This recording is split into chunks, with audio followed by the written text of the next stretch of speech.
After rising through the ranks of fashion at an incredible speed and creating a million-dollar empire, this fashion mogul met a tragic end.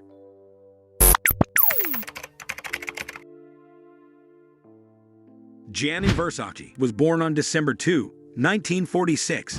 He grew up in Reggio Calabria, in the south of Italy. His dad was named Antonio, and his mother's name was Francesca.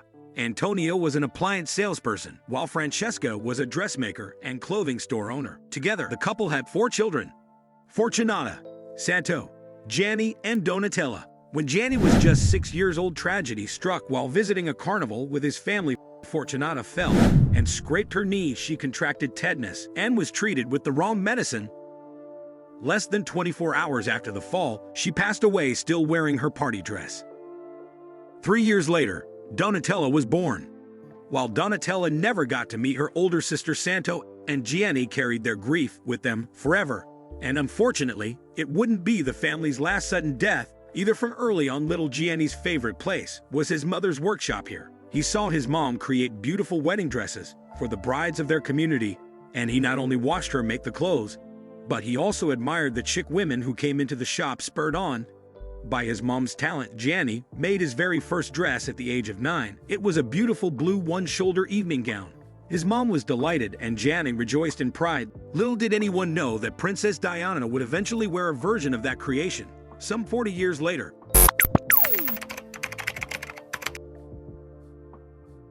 As you can see, it didn't take long for Gianni to fall in love with fashion, and his dream to one day become a fashion designer started very early. By his mid-20s, he had moved to Milan and was already earning 6 figures a year as a designer. At the time, Milan was the hot new epicenter of fashion and a true place to be for both aspiring and established fashion designers. In 1978, he set up his own boutique in Milan's Villa della Spica, which is the main shopping street in Milan, and his first collection was shown on March 28th at the Contemporary Art Museum Permanente. Versace was refreshing and oddly provocative. People loved it, and Gianni soon became the darling of Milan. This in turn ignited a bitter rivalry with Giorgio Armani.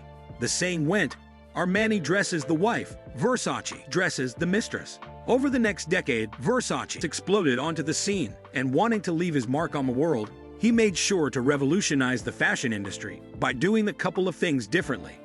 One of those things was using multiple elements in the same dress.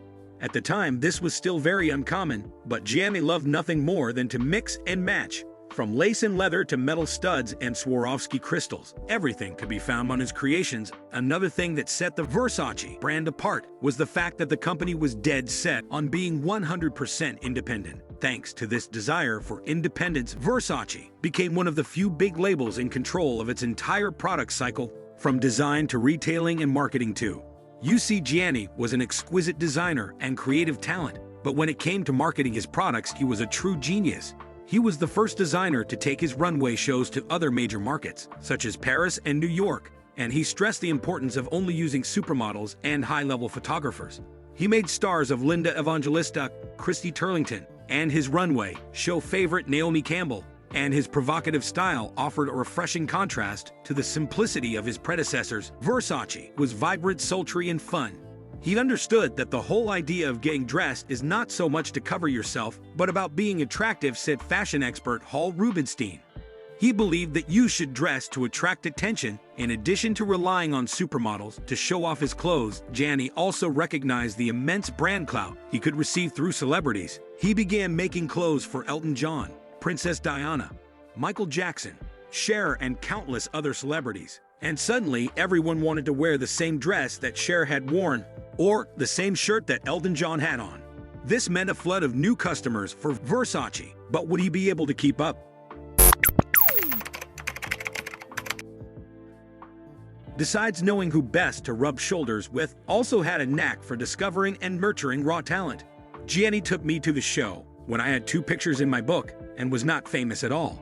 Carla Bruni, we were young and fragile, and Versace treated us like we were princesses, like we were part of his family. The women chosen by Versace weren't just regarded as tools for modeling his clothes. They became part of his world, and the Versace world was a place that everyone wanted to belong to. By the early 90s, Gianni became increasingly emboldened by his success. and he launched his most daring clothing line ever, the Miss S&M Bondage Collection. Donning tight-fitting leather and an authoritative look on their faces, the models strutted the catwalk, and while the show was highly controversial, it also proved insanely popular.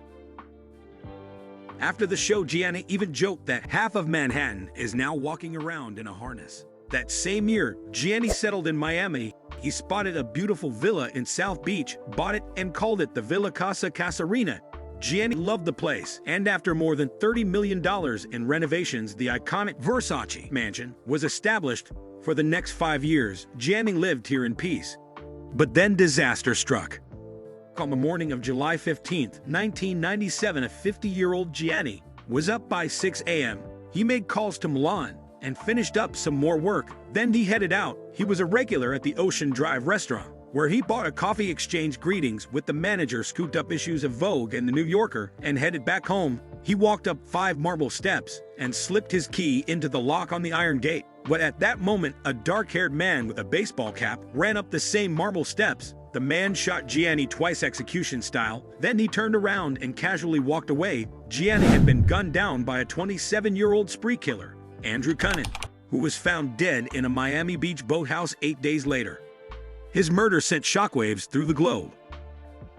Gianni's devastated siblings, Donella and Santo, flew from Milan to identify his body, and his steps turned into a makeshift memorial with flowers and cards.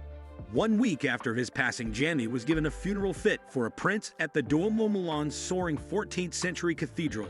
Everyone who mattered to Gianni was there, from his brother and sister to his favorite model, Naomi Campbell, and his favorite princess, Lady Diana. And while more than 2,000 people filled into the memorial, camera crews were fighting for space. A designer to celebrities and royalty, Gianni was known for bringing vitality and art to the fashion industry. Little by little, Versace had become more of a lifestyle brand, selling everything from bed sheets to tableware. And in less than 10 years, Gianni had built an empire worth $807 million. Now his siblings had to take over. Donatella Versace.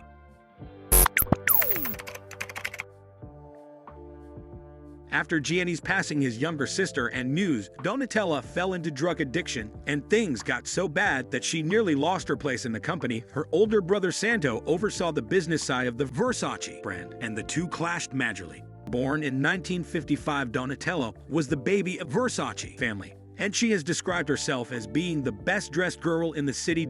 Donatella became Gianni's advisor and inspiration when he founded Versace in the late 70s, and in the 80s, she even designed the company's Versace line. After Gianni's tragic death, Donatella took over as creative director, but her addiction was spiraling out of control, and she checked herself into rehab in 2004.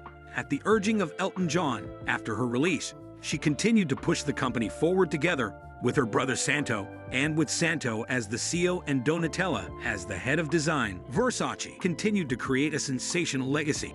4 years before Donella checked herself into rehab, Glo wore one of Donella's most famous designs to the 42nd Academy Awards. It was a beautiful juggle print dress in silk chiffon with an extremely low neckline. Glo looked amazing in it, and everyone wanted to see pictures of her in it. In fact, people were so obsessed that the juggle dress even led to the creation of Google's image search function. Former Google CEO Eric Schmidt explained that it was the most popular search query we had ever seen, and the Google team quickly realized that people wanted more than just text.